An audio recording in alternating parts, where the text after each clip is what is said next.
السلام عليكم ورحمة الله وبركاته. إن الحمد لله نحمده ونستعينه ونستغفره ونعوذ بالله من شرور أنفسنا ومن سيئات أعمالنا من يهده الله فلا مضل له ومن يضلل فلا هادي له وأشهد أن لا إله إلا الله وحده لا شريك له وأشهد أن محمدا عبده ورسوله صلى الله تعالى عليه وعلى آله وصحبه وسلم تسليما كثيرا. أما بعد فقد قال المؤلف رحمه الله تعالى ثالثا أسباب الإرث. تعريف السبب لغة ما يتوسل به إلى غيره حسا أو معنى، ومنه قوله تعالى وتقطعت بهم الأسباب. واصطلاحا ما يلزم من وجوده الوجود ومن عدمه العدم لذاته، كالبلوغ للتكليف وكالنساب لوجوب الزكاة وكدخول الوقت لوجوب الصلاة. أسباب الإرث ثلاثة: ألف نسب با নিকাহ gym ওয়ালাউন ইলা আখিরি। আল্লাহ রাব্বুল আলামিনের যাবতীয় প্রশংসা।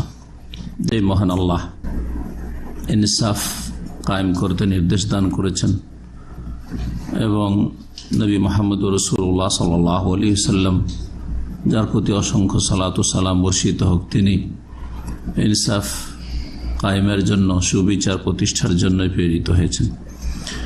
আমাদের ধারাবাহিক আলোচনা চলছে ফারায়েজ নিয়ে, ধন সম্পদের ভাগ বন্টন, মিরাস বা ফারায়েজের আলোচনা। পর্ব হচ্ছে 6 নম্বর পর্ব।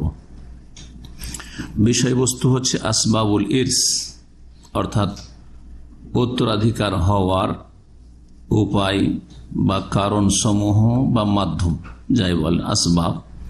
বাংলাতে ক্ষেত্র বিশেষে এই কয়েকটি শব্দ দিয়েই অর্থ করা হয়। আসবাব সাবাবনের বহু বচন। সাবাব মানে কারণও হয়, সাবাব মানে উপায় হয়, সাবাব মানে মাধ্যম হয়। তো ধন সম্পদের ভাগ বন্টন পাওয়ার জন্য কিছু কারণ রয়েছে, বিনা কারণে পাওয়া যায় না। কিছু উপায় রয়েছে, মাধ্যম রয়েছে। ওইসব মাধ্যম না থাকলে, ওইসব উপায় না থাকলে ধন সম্পদ কারো ভাগে পাওয়া যায় না। তো ইরস মানে ধন সম্পদ ভাগে পাওয়ার সহজ ভাষায় ইরস উত্তরাধিকারত্ব, যে কায়েম হবে, যে আপনি উত্তরাধিকারী হতে পারবেন, এর কিছু কারণ রয়েছে। এ সম্পর্কে আলোচনা। প্রথম কারণকে আরবিতে সাবাব বলা হয়, সাবাবের শাব্দিক অর্থ। তারপরে কারণ বা মাধ্যম বা উপায়, যে সাবাব, এর পারিভাষিক অর্থ মানে ফিকহের বা ফারায়েজের বা শরীয়তের পরিভাষায় সাবাব কাকে বলা হয়। তারপরে কারণগুলি বর্ণনা করা হয়েছে এবং কারা কারা এইসব কারণের আওতাভুক্ত হবে সংক্ষেপে বলা হয়েছে। বলছেন তারিফুস সাবাব, সাবাব কারণ বা মাধ্যম বা উপায়, এর সংজ্ঞা, এর পরিচিতি। তারিফ মানে পরিচিতি। লগাতান এর আবিধানিক অর্থ হচ্ছে মা ইউতাওয়াসসালু বিহি ইলা গায়রিহি হিসসান আও মানান, যার মাধ্যমে কোনো কিছু পর্যন্ত পৌঁছা সম্ভব হয়। যার মাধ্যমে কোনো কিছু পর্যন্ত, অন্য কিছু পর্যন্ত পৌঁছা সম্ভব হয়, সেটা অনুভূতভাবে হিসসান বাহ্যিক, দেখতে পাচ্ছেন, অনুভব করছেন, অথবা আভ্যন্তরীণ ভাবে, আভ্যন্তরীণ দিক থেকে। সাবাব মানে কারণ, যখন বলবো সহজ ভাষায়, তো এই কারণ পাওয়া গেলে যার কারণ সেটা পাওয়া যাবে। তো এই কারণটা যখন হবে, এই কারণের মাধ্যমে যার কারণ তার পর্যন্ত আমরা পৌঁছতে পারবো। জি, যেমন আপনারা বলছেন যে আমার সৌদি আরব যাওয়ার উপায় বা মাধ্যম অমুক, ঠিক না? তো যে মাধ্যম, যার মাধ্যমে আপনি এখানে পৌঁছেছেন, হ্যাঁ, তার মাধ্যমে অন্য কিছু পর্যন্ত পৌঁছিলেন, সেটা হচ্ছে এই সৌদি আরব আগমন। জি, এ সাবাব শব্দটি বহু বচন দিয়ে কোরআনে কারিমে ব্যবহৃত হয়েছে কয়েকটি আয়াত। তার মধ্যে একটি আয়াত এখানে উল্লেখ করেছেন লেখক রাহিমাহুল্লাহ, ওয়ামিনহু কাউলুহু তাআলা, এই অর্থে ব্যবহৃত হয়েছে মহান আল্লাহর বাণী, ওয়াতাকাত্তাত বিহিমুল আসবাব, সূরা বাকারার আয়াত নম্বর 166। মহান আল্লাহ ইরশাদ করেছেন, লম্বা আয়াত রয়েছে, যে কিয়ামতের দিনে, তার আগের আয়াত তারপরের আয়াত, আগের আয়াতের সাথে সম্পর্কিত, ইজতাবাররা আল্লাযীনা ইত্তাবাউ মিনাল্লাযীনা ইত্তাবাউ ওয়া রাআউল আযাব ওয়া তাকাত্তাআত বিহুমুল আসবাব। যারা যাকে ফলো করেছে, যারা অন্ধ অনুসরণ করেছে, ভুল অনুসরণ করেছে, ভুলভাবে মেনেছেন, ভুল পথে অন্য কাউকে মেনেছেন, সেই দিন সম্পর্ক ছেদের ঘোষণা করবে। যাদের ভক্ত হয়েছিলেন ভুল পথে, তারা সম্পর্ক ছেদের ঘোষণা, আমরা জানি না, আমরা এইসব করতে বলিনি, আমাদের উপর এইসবের দোষ চাপবে না, আমরা তাদেরকে বাধ্য করি। জি হ্যাঁ, সম্পর্ক ছেদের ঘোষণা করবে। এক সম্পর্ক ছেদের ঘোষণা। আর এক সম্পর্ক ছেদের ঘোষণা হবে যে যারা মেনেছে তারা সম্পর্ক ছেদের ঘোষণা করবে। জি হ্যাঁ, এইসব কথা কোরআনে কারিমে রয়েছে। তারপরে আল্লাহ বলছেন ওয়া তাকাত্তাআত বিহিমুল আসবাব, সেই দিন সমস্ত রকমের উপায় বা মাধ্যম ছিন্ন ভিন্ন হয়ে যাবে। কোনো মাধ্যম, কোনো সেখানে সোর্স কাজে আসবে না। আসবাব সেখানে মাধ্যম বা উপায়ের অর্থে ব্যবহৃত হয়েছে। কোনো উপায় থাকবে না আল্লাহর রহমত ছাড়া। আর আল্লাহর রহমত তখনই হবে যখন ঈমান আমল ঠিক থাকবে। এছাড়া কোনো ব্যক্তি মাধ্যম হইতে পারবে না সেখানে নাজাতের জন্য। আসবাব, এটা তো রয়েছে আখিরাতের ক্ষেত্রে মাধ্যম, যে কোনো মাধ্যম দিয়ে সেখানে মুক্তি পাওয়ার বিষয়। মাধ্যমের অর্থে ব্যবহৃত হয়েছে অনুভূতভাবে, যেমন কোরআনে কারিমে সূরা গাফির, সূরা গাফিরের অপর নাম মুমিন, সূরা মুমিন। এই সূরা আয়াত নম্বর 36-37 রয়েছে ওয়াকালা ফিরআউন, ফিরআউন বলল তার প্রধানমন্ত্রী কাকে, হামানকে, ইয়া হামান ইবনু লি সারহান লাআল্লি আবলুগুল আসবাব, আমার জন্য বিশাল এক টাওয়ার তৈরি করো, অট্টালিকা তৈরি করো, লাআল্লি আবলুগুল আসবাব, যার মাধ্যমে আমি একটা মাধ্যম বা উপায় পর্যন্ত পৌঁছিব। কিসের মাধ্যম বা কিসের উপায়? আসবাব আস-সামাওয়াতি ওয়াল আরদ, জমিন থেকে আসমানে আকাশে পৌঁছার, যে সত্যি আকাশে আল্লাহ আছেন আর আল্লাহ এই মুসা আলাইহিস সালামকে পাঠিয়েছেন, এর মাধ্যম। এখানে মাধ্যমের অর্থে আসবাব ব্যবহার হয়েছে, আসবাব দুইবার করে। জি হ্যাঁ, ইয়া হামান ইবনু লি সারহান লাআল্লি আবলুগুল আসবাব, এই আয়াত 36 আয়াত 37 আয়াত। আসবাব আস-সামাওয়াতি, কি মাধ্যম সেটা? সেটা ওই আকাশে যাওয়ার মাধ্যম বা আকাশের সংবাদ বা জ্ঞান হাসিল করার মাধ্যম। সেটা ছিল ওহী। কিন্তু মূর্খ অহংকারী সে মনে করলো যে বিশাল টাওয়ার তৈরি করে, আসলে এটা তো সম্ভব না, ও জানে সম্ভব না, কিন্তু জনগণকে বোকা বানানো আর প্রতারিত করা সম্ভবের মাধ্যমে। জি, যেমন আজকাল বিদাতিরা আমাদের পিছনে লেগে আছে, নানা ভাই মানুষকে কি করে দূরে সরাতে পারা যায়, বিভিন্ন অস্ত্র তার ব্যবহার করছে। জি, এই ছিল সংজ্ঞা। তাহলে সাবাবের শাব্দিক অর্থ, সাবাব মানে এক কথা সহজ ভাষায় 3টি ভাষা দিয়ে অর্থ করেছি। ওয়াসতিলাহান, শরীয়তের পরিভাষায় মানে এর সংজ্ঞা কি, সাবাব কাকে বলা হয়? বলছেন মা ইয়ালজামু মিন উজুদিহিল উজুদ ওয়া মিন আদামিহিল আদাম লিজাতিহি, কারণ ওই বস্তুটিকে বলা হয় যেটা পাওয়া গেলে যার কারণ সেটা পাওয়া যাবে। বুঝেন ভালো করে, এগুলো হচ্ছে সায়েন্টিফিক কথা, এগুলো হচ্ছে লজিক্যাল কথা, মন্তিকি কথা, মন্তিক লজিক। সংজ্ঞাগুলি খুব সূক্ষ্ম হয়। আর যদি কারণ না পাওয়া যায় তো যার কারণ সেটা পাওয়া যাবে না। কারণ যদি না পাওয়া যায় তো যার কারণ বা যার উপায়, মাধ্যম যদি না পাওয়া যায়, উপায় যদি না পাওয়া যায়, তাহলে যার উপায় যার মাধ্যম সেটাও পাওয়া যাবে না। জি, সাবাব মানে উপায়, মাধ্যম, আর কি বললাম 3টি অর্থ করলাম, কারণ, ঠিক না? এটা হচ্ছে সাবাব। আর যার মাধ্যম বা যার জন্য এই কারণটা বা মাধ্যমটা, উপায়, যার জন্য, যেটা হচ্ছে রেজাল্ট, ফলাফল, সেটাকে আরবিতে মুসাব্বাব বলা হয়। সাবাব আর কি মুসাব্বাব, রেজাল্ট যেটা। জি, এই হচ্ছে সংজ্ঞা। এখন সংজ্ঞার মেলা উদাহরণ রয়েছে। এখানে লেখক 3টি উদাহরণ দিয়েছেন, ফিকহি উদাহরণ, খুব সুন্দর উদাহরণ দিয়েছেন, যথেষ্ট 3টে। কাল বুলুগ লিত তাকলিফ, যেমন সাবালক হওয়া, এটি হচ্ছে কারণ বা মাধ্যম। কিসের? লিত তাকলিফ মানে শরীয়তের দায়িত্ব ভার কারো ওপর অর্পিত হওয়ার জন্য, আরোপ হওয়ার জন্য। কারো ওপর শরীয়তের ভার, বোঝা চাপাবেন যে এর জন্য কারণ বা মাধ্যম হচ্ছে সাবালক হওয়া। যদি সাবালক হয় তাহলে তার উপর শরীয়তের বিধিবিধান ফরজ হয়েছে, আবশ্যক হয়েছে। সাবালক যদি না হয়, সাবালক হওয়া কারণ বা মাধ্যম, সাবালক না হয় তাহলে শরীয়তের বিধিবিধান পাওয়া যাচ্ছে না, ওর ফরজ হয় নাই। বুঝতে পেরেছেন? সাবাব তাহলে এখানে হচ্ছে সাবালক হওয়া, আর মুসাব্বাব হচ্ছে ফলা। ওর রেজাল্ট কি? যে সাবালক হয়েছে, সুতরাং তাকে ফরজগুলি আদায় করতে হবে, হারাম নাজায়েজ থেকে বেঁচে থাকতে হবে। সাবালক হলে 5 ওয়াক্ত সালাত আদায় করতে হবে, সাবালক হলে তাকে সিয়াম রোজা রাখতে হবে, সাবালক হলে তাকে হজ করতে হবে, আর এই হজই তার ফরজ হজ আদায় হয়ে যাবে 100 বছর যদি বাঁচে। আর যেমনই সাবালক হয়েছে, 13-14-15 বছর বয়সে স্বপ্নদোষ হয়েছে বা মোচ একটু গজিয়ে উঠেছে, নাভির নিচের পশম গজিয়ে উঠেছে, তখনই একটা হজ করেছে, ও সারা জীবনে একটা ফরজ হজ আদায় হয়ে গেছে। বুঝতে পেরেছেন না? জাকাত, জাকাত ফরজ শরীয়তের, ঠিক না? কিন্তু এর কারণ কি? কেন ফরজ হইল? আমারও ফরজ না, আপনার ফরজ কেন?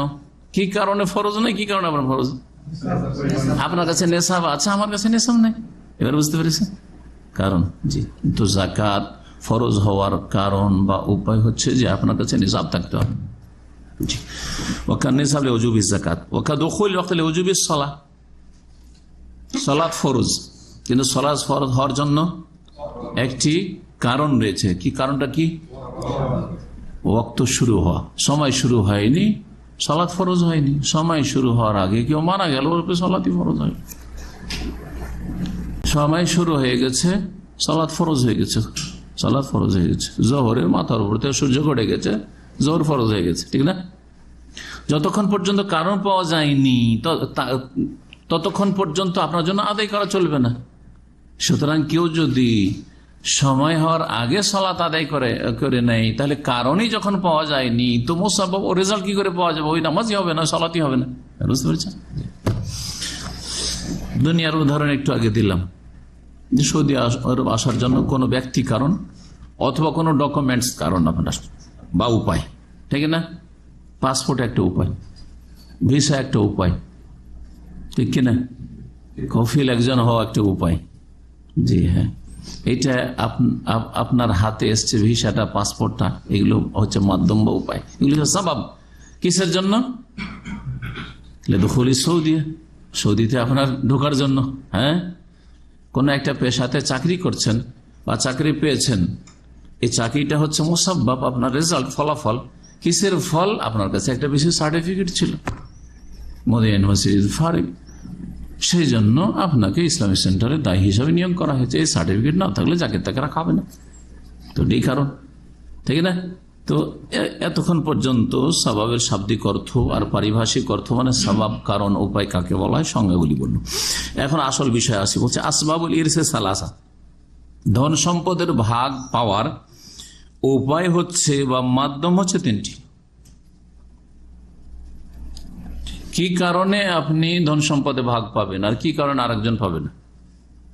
জি, আপনার বাবার আপনি এক ছেলে, আর আপনার বাবা মৃত, সে মাইয়েত, আর এক ছেলে সে মারা গেছে, তার ছেলে আছে, মানে আপনার বাবার কে আছে?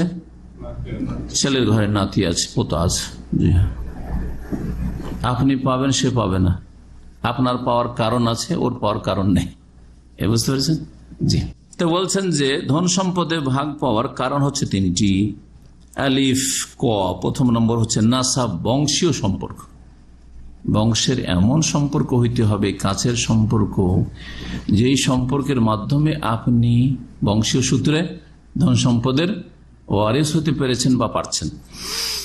দ্বিতীয় উপায় বা খ হচ্ছে নিকাহ, বৈবাহিক সম্পর্ক। অজানা একটা বংশ ছিল, হঠাৎ করে বিয়ে হইল, বিয়ে হওয়ার পরে হঠাৎ করে আপনি মারা গেলেন, আর হয়তো বিয়ের 1-2 মিনিট পরেও মারা যেতে পারে, 1 মিনিট পরে মারা গেছে, বিয়ে কবুল হয়েছে আর মারা গেছে। এটা হইতে পারে না ঘটনা এরকম, বিয়ের মজলিসে অনেকে মারা যাচ্ছে। জি হ্যাঁ, আপনি কি হয়ে গেলেন?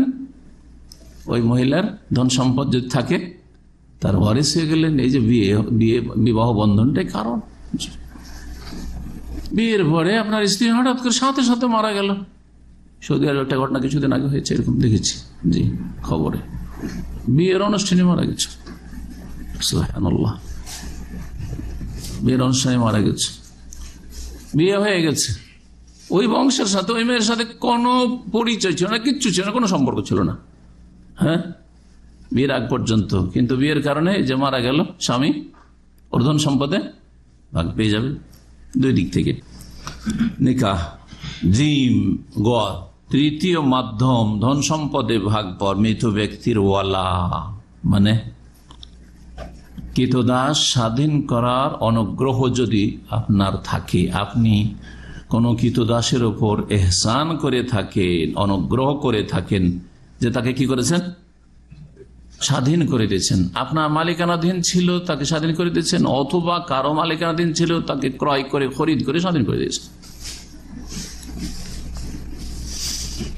প্রথমটা দেখেন, এখন বিস্তারিত আলোচনা চলছে, আসল মূল বিষয়গুলো হয়ে গেল, এই তিনটি বিষয় নিয়ে বিস্তারিত আলোচনা। এখন প্রথম হচ্ছে ধন সম্পদে ভাগ পাওয়ার প্রথম কারণ কি, বংশীয় সম্পর্ক। বলছে ফান্নাসাব, নাসাব, নাসাবটা কি বলছে, আল কারাবা, আত্মীয়তা, বংশীয় আত্মীয়তার সম্পর্ক। কারণ আমাদের দেশে আবার আত্মীয়তা শব্দটি একটি ব্যাপক অর্থে ব্যবহার হয়, নিজের বংশকে আত্মীয় বলা হয়, হ্যাঁ, তারপরে মায়ের বংশ, মামা খালা ওরাও আত্মীয়, শ্বশুর বংশ আত্মীয়, তাই না? জি। তো এই আত্মীয়তা হচ্ছে রক্তের সম্পর্কের আত্মীয়তা, আল কারাবা। ওয়াহিয়া সিলাতুন বাইনা ইসনাইনি সাবাবুহা ওয়ালাদাতুন কারিবাতুন আও বাঈদাতুন। এই আত্মীয়তার সম্পর্ক বলতে কি বোঝানো হয়, এর সংজ্ঞা বলছেন সেটা হচ্ছে দুইজনের মাঝে একটা সম্পর্ক, কমপক্ষে দুইজন, আর তার বেশি হইতে পারে, দুইজনের মাঝে একজন মৃত যে ওয়ারেস বানাবে, কাউ যার ধন সম্পদ রয়েছে এখন ভাগ হবে, আর আরেকজন ওয়ারেস যে ভাগ পাবে, এই দুইজনের মাঝে এমন একটা সম্পর্ক, সাবাবুহা, সেই সম্পর্কের কারণ হচ্ছে ওয়ালাদাতুন, জন্মসূত্র, কারিবাতুন, সেটা কাছের জন্মসূত্র, আও বাঈদাতুন, অথবা দূরের হইলেও পাবে হয়তো, যখন কাছের লোক নেই, হয়তো জন্মসূত্রে যে কাছের সম্পর্কের লোক হয় সে নেই, সুতরাং যে দূরের আছে সে পাচ্ছে। বাপ নেই আপনার, চাচা আছে, পাবে না, ছেলে মেয়ে নেই, মেয়ে আছে ছেলে নেই, চাচা পাবে, জি, দূরের সম্পর্ক হইল, চাচাও নেই, চাচা তো মেয়ে আছে, হ্যাঁ পাবে। যখন কাছের নেই তখন দূরের আত্মীয়রা পাবেন। এই যে আত্মীয়তার সম্পর্ক, এই রক্তের সম্পর্ক, জন্মসূত্রে যে সম্পর্কটা, তো এই সম্পর্কটা তিন ভাগে বিভক্ত বলছেন, তিন ভাগে বিভক্ত। মানুষের তিনটা দিক রয়েছে, কি রয়েছে, মানুষের জন্মের তিনটা দিক রয়েছে। একটা ওসুল, মূল, জি, মূলটা নিচের দিকে দেখালে ভালো, কারণ শেকড় নিচের দিকে হয়, তাই না? একটা হচ্ছে শেকড়, মূল, আর এক অর্থ ওপর দিকে দেখানো যায়, কারণ বাপ দাদা এগুলো হচ্ছে ওপর দিকে, সুতরাং মূল ওপর দিকে দেখালাম এই অর্থে, ঠিক না? আর গাছের শিকড় যেহেতু নিচে হয়, সেজন্য যদি মূল নিচের দিকে দেখে তো ভুল না ব্যাখ্যা করতে গিয়ে, তাই না? তো একটা হচ্ছে মূল, আমার আপনার মূল কে, আমাদের, হ্যাঁ, বাপ দাদা ওপর দিকে যারা আছে। আর একটা হচ্ছে ফারওন, মানে শাখা, শাখা প্রশাখা, গাছের যেমন ডাল ফাংড়ি রয়েছে, ঠিক করে মানুষের কি রয়েছে, মানুষেরও ডাল ফাংড়ি রয়েছে, ছেলে মেয়ে, হ্যাঁ, ছেলের ছেলেরা, ছেলের মেয়েরা, ইত্যাদি ইত্যাদি, এভাবে যারা আছে। উসুল হয়ে গেল, ফরু হয়ে গেল, হাওয়াসিন। আর চারিদিকে কিছু লোকের আছে, ওপর দিকে আছে, নিচের দিকে আছে, আমাদের কারো কাছ থেকে জন্ম নিয়েছি আর কাউকে জন্ম দিয়েছি। আর কিছু লোকের আছে যারা চারপাশে আছে, যারা আমাদের মতো, আমরা যার থেকে জন্ম নিয়েছি তার থেকে তারা জন্ম নিয়েছে। এবার বুঝতে পেরেছেন কারা? ভাই বোন, জি হ্যাঁ। প্রথম নম্বর আত্মীয়তা যে তিন ভাগে বিভক্ত, ফল ফরু, শাখা প্রশাখা, কারা তারা,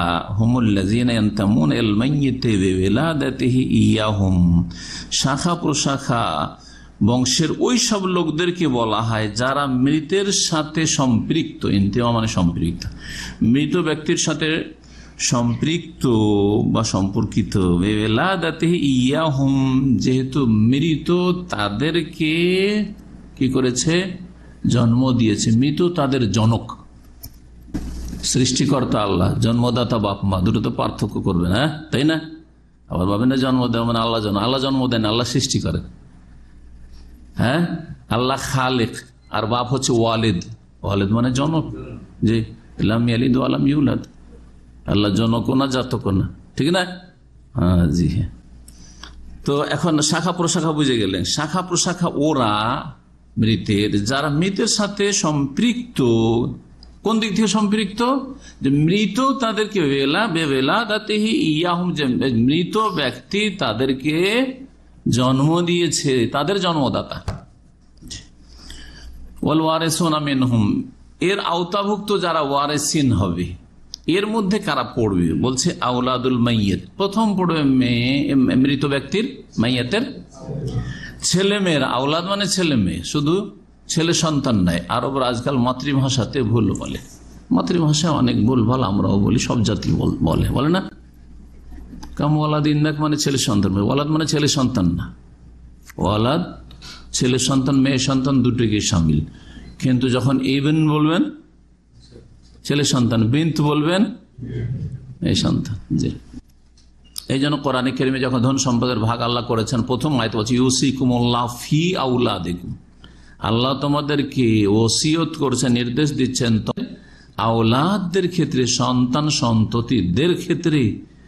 কেমন করে আওলাদ মানে সন্তান সন্ততি তর্জমা করলাম? কারণ আওলাদকে আল্লাহ দুই ভাগে ভাগ করছেন, তারপরে লিজাকারে মিসলু হাজিল উনসাইয়াইন, এই আওলাদদের মধ্যে যারা জাকার পুরুষ রয়েছে, ছেলে সন্তান রয়েছে, তাদের দুই ভাগ, তাদের ভাগ হবে মিসলু হাজিল উনসাইয়াইন, দুই মেয়ের সমান, দুই কন্যা সন্তানের সমান। বুঝতে পেরেছেন? তাহলে আওলাদ জাকার হয়, আওলাদ উনসা হয়। তো ফরু বলতে শাখা প্রশাখা, একজন মানুষের শাখা প্রশাখা বলতে কারাকে প্রথম বোঝায়? মৃত ব্যক্তির ছেলে মেয়েরা, যকুরান আও ইনাসান, ছেলে সন্তান হোক অথবা মেয়ে সন্তান বলে দিল এখানে। তারপরে ও আওলাদ বানিহি, তারপরে একটু নিচে নামেন, মৃত ব্যক্তির ছেলে সন্তানদের ছেলে মেয়ে, মৃত ব্যক্তির ছেলেদের ছেলে মেয়ে, ছেলেদের ছেলে মেয়ে, মেয়েদের ছেলে মেয়ে নাই। মেয়ের ঘরে নাতি নাতি না, ওরা অতক্ষণ ভাগ পাবে যতক্ষণ পর্যন্ত নিজের বংশে রয়েছে, আর বংশে চলে গেল কিন্তু ওরা। এবার বুঝতে পারছেন না? জি। ওয়াইন নাজালু, যতই নিচে নেমে যাক না কেন, উপর দিকে নেই, নিচে নামতে থাকে। মারা গেল একজন মৃত, প্রথম খুঁজবো তার ছেলে মেয়েরা আছে কিনা। দেখা যায় ছেলে মেয়ে নেই, আছে কে? ছেলের ছেলে অথবা মেয়ে আছে, দেব না দেব না? ছেলের ছেলে মেয়েও নেই, ছেলের ছেলের ছেলে মেয়ে আছে, দেব না দেব না? হ্যাঁ, দিতে হবে, যতই নিচে নেমে যাক না কেন। আজকাল ওইটা ধারণা করা যায় না, কারণ বেশি বাঁচি না আমরা, তাই না? 50, 60, 70, 100 বছর বয়স খুব বেশি হইলে। কিন্তু একসময় যখন 400, 500, 800, 1000, 1200 বাঁচত আগের যুগে, তখন এরকম সম্ভব ছিল কি ছিল না? এখনো কেউ বাঁচতে পারে 200, 250 বছর, হতে পারে ব্যতিক্রম। 120, 30-এর অনেকে আছে পৃথিবীতে। গত সপ্তাহে খোঁজ পেলাম, আমার আব্বার মামানি চাঁপাইনবাবগঞ্জ, 120 বছর বয়স হয়ে গেছে। গত সপ্তাহে ওদের সঙ্গে কথা, 120 বছর বয়স হয়ে গেছে, বেঁচে আছে। শুধু বেঁচে নাই, চলাফেরা করছে, দিন কাজ, নিজের কাজ কাম সব করছে। সুবহানাল্লাহ। জি, সুতরাং হ্যাঁ, এর উপর ভিত্তি করে আওলাদুল বানাতে, মেয়েদের ছেলে মেয়েরা, মেয়েদের ছেলে মেয়েরা মানে মেয়ের ঘরের নাতিন নাতিন, ওরা ভাগ পাবে না। ও আওলাদ ও বানাতিল ইবনে, এইরকমই ছেলের মেয়েদের ছেলে মেয়েরা। প্রথম তো ছেলে হলো মৃত ব্যক্তির, কিন্তু তারপরে মেয়ের দিকে চলে গেল, মেয়ের ছেলে মেয়েরা অন্য বংশে চলে গেল। লায়ারেসন, এরা ওয়ারেস হবে না, এরা এই বংশের শাখা প্রশাখা না, আরা বংশে চলে গেছে, যদি একটা মেয়ে ওই বংশে দেওয়া হয়েছিল। এবার বুঝতে পারছেন না? জি। 2 নম্বর ওয়াল ওসুল, ওসুল মূল কার, আত্মীয় স্বজন। বলছে হুমুল্লাযীনা ইয়ানতামি ইলাইহিমুল মাইয়িতু বিওলাদাতিহিম ইয়াহু। ওসুল মূল ওইসব ব্যক্তিকে বলা হয়, ওইসব আত্মীয় স্বজনকে বলা হয় আল্লাযীনা ইয়ানতামি ইলাইহিমুল মাইয়িতু, যাদের সাথে সম্পৃক্ত মৃত ব্যক্তি। ওসুল কার? ওসুল সবসময় ধরে রাখবেন ফারাইজ পড়ার সময়, মৃত ব্যক্তির। মৃত ব্যক্তিকে বুনিয়াদ বানাইবেন, ভিত বানিয়ে কথা বলবেন। যেমন কে বলছে যে 5 ভাই আছে আর 2 বোন আছে, কত করে ভাগ পাবে? কার ধন সম্পদে? মৃত ব্যক্তির। মানে সবসময় ফিরে যেতে আপনাকে মৃত ব্যক্তির কাছে। জি। মৃত ব্যক্তির কে হচ্ছে এটা বলবেন না যে আমার ভাই কত পাবে, আপনার ভাই আপনার থেকে কত হবে এটা বলবেন। কিন্তু আপনার বাপ থেকে যখন বলবেন তো মৃত ব্যক্তির ছেলে বলবেন যে আমার ভাই। মৃত ব্যক্তির সাথে সম্পৃক্ত করে কথা বলবেন, নাহলে বুঝতে ভুল হয়ে যাবে মানুষের, আর তখন ভুল ভাগ বন্টন হয়ে যাবে। বলছে হুমুল্লাযীনা ইয়ানতামি ইলাইহিমুল মাইয়িতু, ওসুল ওদেরকে বলা হয় যাদের সাথে মাইয়িত সম্পৃক্ত। কিসের সম্পর্ক? বিওলাদাতিহিম ইয়াহু, ওই ব্যক্তিকে, ওই মৃত ব্যক্তিকে তারা কেউ জন্ম দিয়েছে। জি। মৃত ব্যক্তিকে যারা জন্ম দিয়েছে তারা হচ্ছে ওসুল। এবার বুঝতে পেরেছেন? একজন মৃত, কে জন্ম দিয়েছে তাকে? তার বাবা। তার বাবার নেই, তাহলে কে জন্ম দিয়েছে? মানে তার বাবাকে কে জন্ম দিয়েছে? তার দাদা। দাদা আছে, দাদা ভাগ পাবে। দাদা তখন ওই বাপের জায়গা দখল করবে। দাদাও নেই, দাদার দাদা বেঁচে আছে। দাদার দাদা বেঁচে আছে, দাদার দাদার দাদা বেঁচে আছে। জন্মসূত্রে কিন্তু পরম্পরা ওইটাই। হ্যাঁ, তাই না? আমাকে জন্ম না দিলে আমার দাদাকে জন্ম দিয়েছে, আমার দাদার জনক, ঠিক না? জি হ্যাঁ। সুতরাং ভাগ পাবে দাদা হিসেবে জাদ। ও শরীয়তের ভাষায়, ফরায়েজের ভাষায় কি জাদ। আমার দেশে বুড়া বাপ আর বুড়া মা আর কি বলে আপনাদের দেশে? বড় বলে, বুড়ো বলে। হ্যাঁ, কেউ খালা বলে, কেউ মা বলে, কেউ মানে ওই মানে ওপরে দাদি বা নানির ওপরে হইলে ইত্যাদি। কিন্তু দাদা দাদা, নানি নানি ওপরে, সব জাদ্দা আর জাদ। ওয়াল ওয়ারিসুনা মিনহুম, কারা ওয়ারিস হবে? ওয়ারিসুনা মিনহুম ওসুল।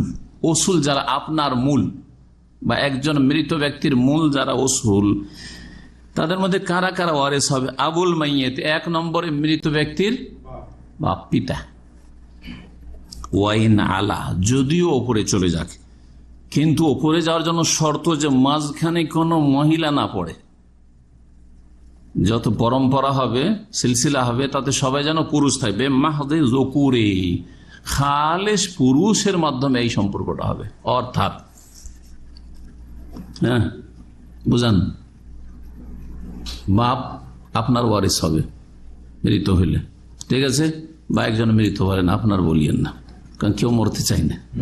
শুধু এই উদাহরণ দেওয়াটা ভালো না, ঠিক না? একজন মৃত ব্যক্তির বাপ ওয়ারিস হবে, ঠিক না? বাপ নেই, তাহলে দাদা ওয়ারিস হবে।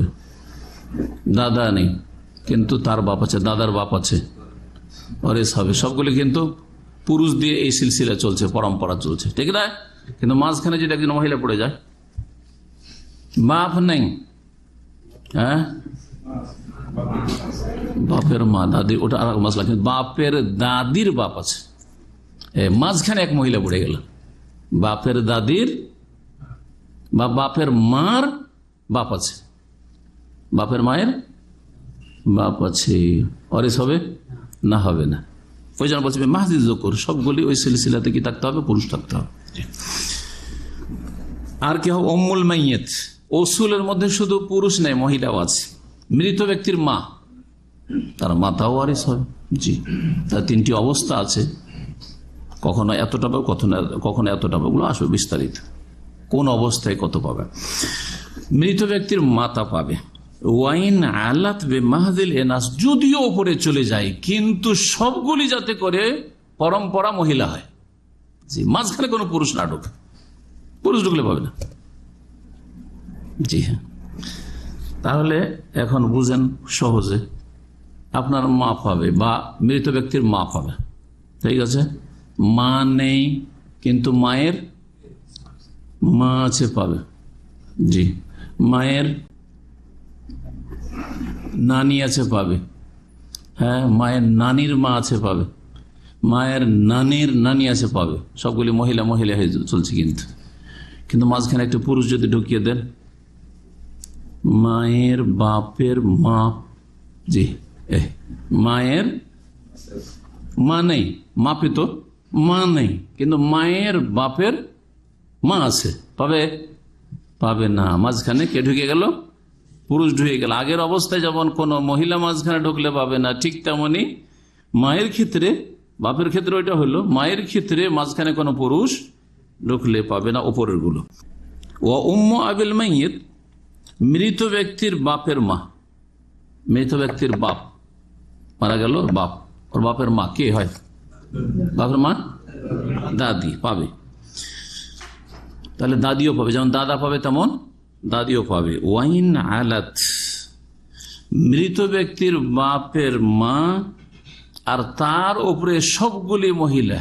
তো বাপের মা মানে মৃত ব্যক্তির দাদি নাই, কিন্তু মৃত ব্যক্তির দাদির কি আছে? মা আছে। দাদির মায়ের মা আছে, মানে দাদির না, মহিলা হলে তো দাদি হয়েছে না। মৃত ব্যক্তির মায়ের মা, জি, হ্যাঁ, নানি হয়ে গেল না? জি হ্যাঁ, মহিলা। বলছেন যে ওপরে গেলে বেমাহাজিল এনাস হইতে হবে, আও আলা ইবনাহা। এইসব তফসিল ওই দাদি সম্পর্কে একটা চ্যাপ্টার আছে, আর ওগুলো সাধারণ লোকের জানার কোনো প্রয়োজন নেই। 3 নম্বরে আছে ওয়াল হাওয়াসি। হাওয়াসি মানে সাইডের লোকেরা, পাশের লোকেরা। এই যে আগে বলেছিলাম, এই জন্য টিকাকে হাসিয়া বলা হয়। আরবিতে টিকাকে কি বলা হয়? হাসিয়া বলা হয়। হাওয়াসি। বাড়ির চাকর নগরকে হাওয়াসি বলা হয়। বাড়ির চাকর নগর কি বলা হয়? হাওয়াসি বলা হয়। এখানে হাওয়াসি হচ্ছে হুমুল্লাযিনা ইয়ানতামুনা ইলা মান ইয়ানতামি ইলাইহিল মাইয়িত। হাওয়াসি কাকে বলা হয়? মৃত ব্যক্তির হাওয়াসিও আছে, ওসুল আছে, ফরু আছে, হাওয়াসি আছে। মৃত ব্যক্তির হাওয়াসি বলছেন যে ওই সব লোকেরা ইয়ানতামুনা ইলা মান ইয়ানতামি ইলাইহিল মাইয়িত, মৃত ব্যক্তি যাদের সাথে সম্পৃক্ত তাদের সাথে ওরাও সম্পৃক্ত। ব্রেন খুলছে না? খুলছে না? উদাহরণ না দিলে বোঝা যাচ্ছে না। কে বুঝেছে বিনা উদাহরণে? একজন হাত উঠে। আবার বলি, হাওয়াসি ওদেরকে বলা হয় যে মৃত ব্যক্তির সাথে যারা সম্পর্কিত,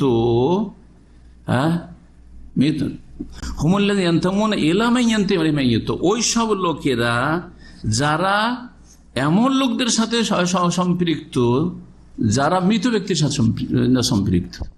অর্থাৎ মৃত ব্যক্তির সাথে আপনার সম্পর্ক আছে, ঠিক আছে না? মৃত ব্যক্তির সাথে আপনার সম্পর্ক আছে। আপনার যেমন মৃত ব্যক্তির সাথে সম্পর্ক, যেই সম্পর্কটা, সেই সম্পর্কটা ওদেরও আছে। এবার কি বুঝলেন? যেমন আপনি বলছেন যে এটা আমার মা, তেমন আপনার ভাই বলছে এটা আমার মা। বোঝা গেছে? যেমন আপনি বলছেন যে এটা আমার দাদা, তেমন আপনার চাচাতো ভাই বলছে এটা আমার দাদা। বোঝা গেছে না? একই সম্পর্ক। মাইয়াত হচ্ছে ওই দাদা বা বাপ, জি, যে মৃত, ওর সাথে একই রকমের রিলেশন। জি, তো তখন এরা কি হইল? আপনার যখন ধরো আপনার, তখন হাওয়াসি বলবো। যার সাথে মৃত ব্যক্তি আল্লাযীনা ইয়ানতামুনা ইলা মান ইয়ানতামি ইলাইহিল মাইয়িত, যারা মৃত ব্যক্তির সাথে সম্পৃক্ত তাদের সাথে যারা সম্পৃক্ত হবে। মৃত ব্যক্তির সাথে যাদের সম্পর্ক তাদের সাথে আপনার সম্পর্কটা সেম ওইভাবে সম্পর্ক, যেমন মৃত ব্যক্তির সাথে ওদের সম্পর্ক তেমনি আপনার সম্পর্ক। এক কথায় সহজ ভাষায় সাইডের লোকেরা। উদাহরণ দিলে আরো স্পষ্ট হবে। ওয়াল ওয়ারিসুনা মিনহুম, এদের মধ্যে ওয়ারিস হবে আল ইখওয়া, প্রথম ভাই আর বোন। কোন ভাই বোন? বলছে আল আশিক, আপন, একবারে সহোদর। আপন ভাই বোন সমান সমান কিনা? আপন ভাই বোন জি, সমান সমান। তো একজন ভাই যখন মারা যাবে, এখন মাইয়াত কে তাহলে এখানে? আর ওসুল বাদ দেন, বাপ নাই, মাইয়াত কে এখানে? ভাই অথবা বোন, ঠিক আছে? মাইয়াত হচ্ছে ভাই, এক ভাই মারা গেল আর আরো 2 ভাই 3 ভাই আছেন। এই সম্পর্কটা যেমন আপনি বলছেন এটা আমার মায়ের পেটের ভাই, আপনার আর এক বলছে তো আমার মায়ের পেটের ভাই, তুই ভাগ নিবি তো ভাগ পাবো না। কথা বোঝা গেছে না? জি। তো আপন ভাই বোন, তাহলে আপন ভাই বোন ভাগ পাবে। আউলি আবিন অথবা সৎ ভাই বোন, বৈমাত্রীয় ভাই বোন ভাগ পাবে। আউলে উম্মিন, বৈপিত্রীয় ভাই বোনও ভাগ পাবে। এতটা আমরা জেনে নিলাম। ও বানুল ইখওয়া আল আশিক্কা, আপন ভাই বোনের, ভাইয়ের কথা প্রথম বলছে, বোন না এখানে, আপন ভাইয়ের ছেলেরা, আপন ভাইয়ের ছেলেরা। আপন ভাইয়ের ছেলেরা কারা? ভাতিজা, ভাতিজারা। তাহলে কি পাবে? যদি একজন লোক মারা যায় আর ওর কাছের কেউ নেই, তাহলে ভাইও নেই, তো ভাতিজারা পাবে না? পাবে না? আপন ভাতিজারা পাবে। তো বলছেন যে অবানুল ইখওয়াল আশিক, আপন ভাইয়ের ছেলেরা মানে আপন ভাতিজারা পাবে। আউলি আবিন অথবা সৎ ভাতিজারা পাবে, নিজের ভাই না, সৎ ভাই, সৎ ভাইয়ের ছেলেরা। কেউ কাছের নেই, সৎ ভাইয়ের ছেলেরা আছে, তো ভাগ ওরা পাবে। ওয়াইন নাজালু, নিচে নামলেও আপন ভাইয়ের ছেলেরা নেই, কিন্তু আপন ভাইয়ের ছেলের ছেলেরা আছে, পাবে না? পাবে না? সৎ ভাইয়ের ছেলের ছেলেরা আছে, পাবে। ওয়াল আমাম আলা শিক্কা, আপন চাচারা, সহোদর চাচা, বাপ নেই আর ভাইও নেই, ছেলে মেয়েও নেই, চাচা আছে, পাবে না? পাবে না? বলছে পাবে। আউলিয়া আবিন, সৎ চাচা আছে, তাও পাবে। আপনার বাপের সৎ ভাই কত দূরের মনে করছেন না, পাবে, কেউ নাই তখন। ওয়াইন আলাউ, যদিও ওপরে চলে যাক না কেন, অবানুহম, এবং তাদের ছেলেরাও পাবে নিচে নামলেও। তাই বলছেন এই কথার ভিত্তিতে ফাবানাতুল ইখওয়াতে জামিআন, সুতরাং ভাইয়ের মেয়েরা, ভাতিজিরা, ভাতিজিরা বিবাহের অন্য বংশে চলে গেছে, ভাতিজিরা ভাগ পাবে? বলছে পাবে না। ভাতিজিরা, ভাতিজা পাবে কিন্তু ভাতিজি পাবে না এখানে। আর ওয়াবানাতু বানিহিম, এইরকমই তাদের ছেলেদের মেয়েরা, মানে নিচে নামলে যত নিচে নেমে যাক পাবে না। ও আউলাদুল আখাওয়াত, এইরকমই বোনের ছেলেরা, বোনের ছেলে মেয়ে কারা? ভাগনা ভাগ্নি, ভাগনা ভাগ্নি পাবে না। এইরকম ওয়াল আম্মাত মুতলাকান, এইরকমই ফুফুরা পাবে না। ওয়াল আমাম লে উম, বৈপিত্রীয় মায়ের শরীক, বৈপিত্রীয় চাচা, ওরা পাবে না। এক কথাই আগে যারাকে বলা হইলো তাদের ছাড়া যারা এইরকম সম্পর্কে, তারা পাবে না। দ্বিতীয় সম্পর্ক, এখন প্রথম সম্পর্কে আমাদের যথেষ্ট সময় লেগে গেছে। দ্বিতীয় সম্পর্ক হচ্ছে বা খ আন্নিকা, বৈবাহিক সম্পর্ক, কিন্তু এটা সহজ। সেটা হচ্ছে বাস দুইজন, একজন অপরজনের ওয়ারিস হবে। নিকাহ কাকে বলা হয়? নিকার শাব্দিক অর্থ হচ্ছে আদাম, মিলানো। তো বিবাহকে নিকাহ কেন বলা হয়? কারণ বিবাহের মাধ্যমে একটা ছেলেকে একটা মেয়ের সাথে মেলানো হয়, বিবাহ বন্ধনের মাধ্যমে, আর এর মাধ্যমে তাদের যৌন সম্পর্ক হালাল হয়, পাক হয়।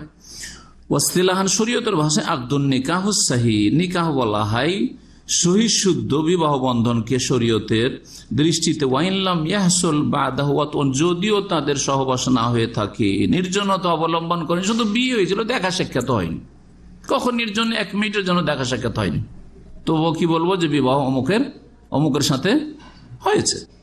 নেকার আরেকটি অর্থ সহবাস, ওটাও হয়ে থাকে। হাত্তা তানকিহা যাওজান গায়রা, 3 তালাক দেওয়ার পরে অতক্ষণ পর্যন্ত আগের স্বামী যে তালাক দাতা স্বামী, তার জন্য হালাল, যতক্ষণ পর্যন্ত অন্য কোন পুরুষের সাথে বিয়ে না হবে স্বেচ্ছাই, আর সংসার করার জন্য, এই নয় যে হালাল করার জন্য হিল্লার বিয়ে, ওটা হারাম, ওটা উদ্দেশ্যই বিয়ে করা না, ওটা বিয়েই নয়। তো এই হিল্লার বিয়ে নয়, সুতরাং ওর মাধ্যমে হালাল হয় না। জি। তো তানকিহা মানে শুধু বিবাহ না, যে অপর পুরুষের সাথে বিয়ে হইল না, বিয়ে হইতে হবে তার সাথে সাথে কমপক্ষে সহবাস হইতে হবে একবার। ওয়ায়াতাওয়ারাসু বিহি যাওজান, এ বৈবাহিক সম্পর্কের মাধ্যমে কে কার ওয়ারিস হবে? স্বামী স্ত্রী, স্বামী স্ত্রীর স্ত্রী স্বামীর। কতক্ষণ পর্যন্ত মালাম তাহসুল বাইনুনাতুন বাইনাহা বিতালাকিন আও গায়রি, যতক্ষণ পর্যন্ত বিচ্ছিন্নতা না হবে, বিবাহ বিচ্ছেদ না হবে তালাকের মাধ্যমে বা অন্য কোনো মাধ্যমে। তাহলে এর দ্বারা বোঝা গেল তালাক ছাড়াও স্বামী স্ত্রীতে বিবাহ বিচ্ছেদ হতে পারে, যেটা হয়তো আপনারা জানেন না, তাই না? কিসে হইতে পারে? হ্যাঁ, খোলাকে যারা বলেছে যে এটা তালাক নয় আর এটা শক্তিশালী কথা, এটা বিবাহ বিচ্ছেদ, ফাসখে নিকাহ, যেমন শাফি বলছেন বিবাহ বিচ্ছেদ, কারণ এটা মহিলার পক্ষ থেকে, আর মহিলা তালাকের মালিক নয়। আর তারপরে আল্লাহ 3 তালাক বলেছেন, আর 3 তালাকের মাঝখানে 2 তালাক বলার পরে খোলার কথা, তারপরে ফাইন তালাকা 3য় তালাক বলেছেন, তো তালাক তো 4টা নয়। তো খোলাকেও যদি তালাক বলা হয় তো তালাক 4 হয়ে যাবে। এই যুক্তিটা খুব শক্তিশালী যুক্তি। সুতরাং খোলা হচ্ছে যেটা মহিলার পক্ষ থেকে প্রস্তাব হয় যে তোমার ভাত খাবো না, তোমার সাথে থাকবো না, তুমি আমাকে ছেড়ে দাও, বা তোমার কাছ থেকে আমাকে ছুটি দিয়ে দাও, আমি থাকবো না তোমার কাছে। ওকে বললো, ও রাজি না হলে কোর্টের আশ্রয় নিল আর বললো যে আমি এই স্বামীর সাথে সংসার করতে চাই না। তখন সরকার আর সরকারের যে হাকিম কাজী রয়েছে সে বিবাহ বিচ্ছেদের ঘোষণা করলো। এটা কারো কাছে তালাক, কারো কাছে ফাসখে নেকা মানে বিবাহ বিচ্ছেদ। আর একটা রয়েছে লিয়ান। জি হ্যাঁ, যদি স্ত্রীর উপর অপবাদ দেয় যে স্ত্রী কুকাজে লিপ্ত হয়েছে, তাহলে 4 সাক্ষী খুঁজতে যাবে নাকি? অন্য কোন মহিলা বা পুরুষের উপর যদি জেনার অপবাদ দেন তো 4 সাক্ষী খুঁজে নিয়ে আসতে হবে, না হলে মারি খেতে হবে, 80 কোড়া খেতে হবে। কিন্তু স্ত্রীর উপর যদি কি অপবাদ দেয় কুকাজে লিপ্ত হওয়ার, তাহলে কি 4 সাক্ষী খুঁজে বেড়াবে? অসম্ভব কথা না, মোটেই না, করবে না এটা। তাহলে 4 সাক্ষী খুঁজবে না, তো 4 সাক্ষী যদি হাতে না পায় আর এরকম কথা বলে দেয়, তাহলে কি কোড়া খেতে হবে তহমতের? না, কি হবে? হয় মহিলা স্বীকার করলো, যদি স্বীকার করে ভালো হইলো, আর যদি অস্বীকার করে যে না ও মিথ্যুক, তখন কি হবে? লেআনের বিধান রয়েছে যা সূরা নূরে রয়েছে।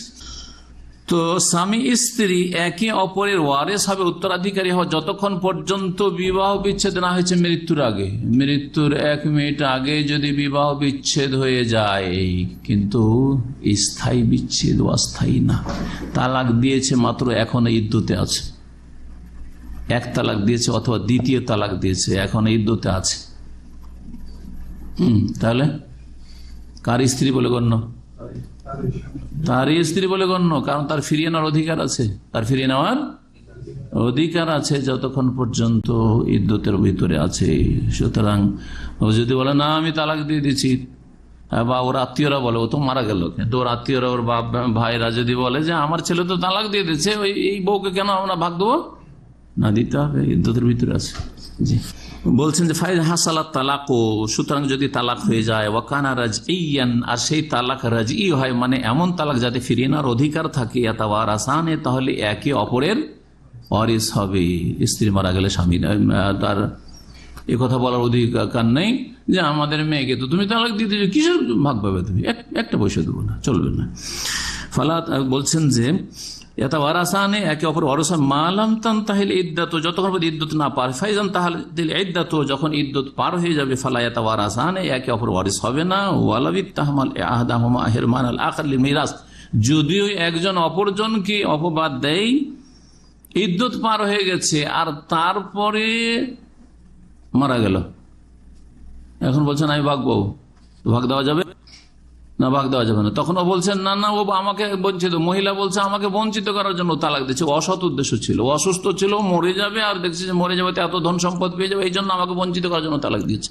এ কথা শোনা হবে না এই অজুহাত। ওয়াইন কানা তালাক সালেসান, 3য় তালাক যদি হয়, তালাকে মোগাল্লাজ বা তালাক যেটা বাইনে কুবরা, বাইনুনা কুবরা, বড় তালাক, ফালা তাওয়ারুসা বাইনাহুমা, তাহলে উভয়ের মাঝে কোনো কেউ কারো ওয়ারিস হবে না। জি হ্যাঁ, 3য় তালাক দিয়ে দিয়েছে, 3 নম্বর তালাক, আর তারপর হঠাৎ করে স্ত্রী মারা গেল, স্ত্রীর অনেক ধন সম্পদ আছে, বাপের পেয়েছি, লোভী বলছে না আমি তো আমার স্ত্রীর ভাগ পাবো, হবে এরকম এর বিপরীতটা। জি, ইল্লা ইযা উত্তুহিমা আহাদুহুমা আন্নাহু তাসাব্বাবা লিত-তালাক, তবে যদি এই ক্ষেত্রে অপবাদ, ফুকাহারা বলেছেন অপবাদ দেওয়া হয় যে সে তালাকের কারণ আর তার উদ্দেশ্য খারাপ ছিল, বিকাসদি হিরমানিল আখার মিনাল ইরস, ধন সম্পদে বঞ্চিত করার জন্য এরকম 3য় তালাক দিয়েছে, ফায়ারিসুল বারিউ মিনাল মুতাসাব্বি মা লাম তাতাজাওয়াজিল মারআ, যদি মহিলার অন্য জায়গায় বিবাহ না হয়ে থাকে আর তালাক হয়েছে, তৃতীয় তালাক, আর সে এই অপবাদ দিচ্ছে যে না ও আসলে বঞ্চিত করার জন্য তালাক দিয়েছে, তাহলে ভাগ পাবে বলেছেন ফুকাহারা। আল্লাহু আলাম। বাইনুনা মানে তালাকে বাইন, বিচ্ছিন্ন কখন হয়? বলছে ওয়াতাহাসুল বাইনা বিল ফাসখি, বিবাহ বিচ্ছেদ। তাহলে খোলা ছাড়াও বিবাহ বিচ্ছেদ হতে পারে, খোলা ছাড়াও বিবাহ বিচ্ছেদ হতে পারে। মহিলাও চাইছে না, পুরুষও চাইছে, ধরেন এরকম যদি হয়, কিন্তু বিবাহ বিচ্ছেদ হতে পারে কোনো এতে, বিবাহটাই হয়তো শুদ্ধ হয়নি, সুতরাং শাসক বা কাজী সেখানে বিবাহ বিচ্ছেদের ঘোষণা করছে, বিভিন্ন কারণ হইতে পারে। ফাসখ একটা বিবাহ বিচ্ছেদ, অবিল খোলা, খোলার মাধ্যমে, অবিল লিয়ান, আর লিয়ানের মাধ্যমে। ফালা তাওয়ারুসা বাইনাহুমা ইনদা ইযিন, এইরকম কিছু হলে বিবাহ বিচ্ছেদ, খোলা বা লিয়ান হলে একে অপর ওয়ারিস হবে না। তৃতীয় বিষয়টি সংক্ষেপে আল ওয়ালা, যেহেতু আজকাল গোলামের যুগ নেই, সুতরাং গোলাম স্বাধীনতার প্রশ্নে ওঠানো জেনে নেব। ওয়ালা কাকে বলা হয়? তারিফহু লুগাতান, আবিধানিক অর্থ হচ্ছে আর নুসরা। ওয়ালা মানে সাহায্য করা, এই জন্য ওলি মানে সাহায্যকারী। ওয়ালা মানে হচ্ছে আল কারাবা, আত্মীয়তা, এই জন্য ওলি, আত্মীয়কে ওলি বলা হয়, অভিভাবককে ওলি বলা হয়। ওয়াল মুলক, হ্যাঁ এইরকমই রাজত্ব বা মালিকানা, এই হতে ওলি, এই জন্য আমার অমুক ওলি মানে হচ্ছে আমার মালিক সে। আর এই ক্ষেত্রে গার্জেনকে ওলি বলা হয়, তারপরে শাসককে ওলিউল আমর বলা হয় বা ওলাতুল আমর বলা হয়। ইসতিলাহান, আর শরীয়তের ভাষায় ওয়ালা হচ্ছে ওসুবাতুন, একটি আসবা সম্পর্ক। সাবাবুহা, এই সম্পর্কটা কিসের জন্য বলছে? সাবাব, এর কারণ হচ্ছে নেমাতু সাইয়্যিদে, মনিবের অনুগ্রহ করা, আলা রাকিকিহি, তার কৃতদাসের ওপর, বিল ইতকে, স্বাধীন করেছে সেই জন্য। যেই কৃতদাসকে স্বাধীন করেছে ওই কৃতদাসের যদি আত্মীয়রা থাকে তো ওরা তো ধন সম্পদ পেয়ে যাবে, কিন্তু কৃতদাসের আত্মীয় স্বজন নেই, তখন এই লোক পেয়ে যাবে। জি, অনেক সময় কোন দেশ থেকে কোন দেশে এসে কেনা বেচা হইতে হইতে এমন হয়েছে আর যোগাযোগই নেই, কোথা থেকে এসে কোনো খবর নাই, কেউ বেঁচে আছে, তার কেউ আছে না আছে কোনো খবর নেই। ওর একজনই রিলেশনের, সে হচ্ছে তার মালিক যে এহসান করেছে তাকে আজাদ করেছে। সরাসরি যে স্বাধীন করেছে সে শুধু ওয়ারিস হবে, আর কি ওয়ারিস? আর তারপরে যে স্বাধীন করেছে সে হয়তো মারা গেছে, কিন্তু তার আসাবা বেনাফসি, মানে তার ছেলে আসাবা তিন ভাগে ভাগ করা হয়েছে, আসাবা বেনাফসি, আসাবা বেগাইরি, আসাবা মা গাইরি। তো যারা বেগাইরিহি বা মা গাইরিহি ওরা হবে না, সরাসরি যারা আসাবা তারা ওয়ারিস হবে। এখানে আজকের আলোচনা শেষ করছি। হাযা ওয়া সাল্লাল্লাহু আলা নবিয়িনা মুহাম্মদ ওয়া আলা আলিহি ওয়া সাহবিহি আজমাইন।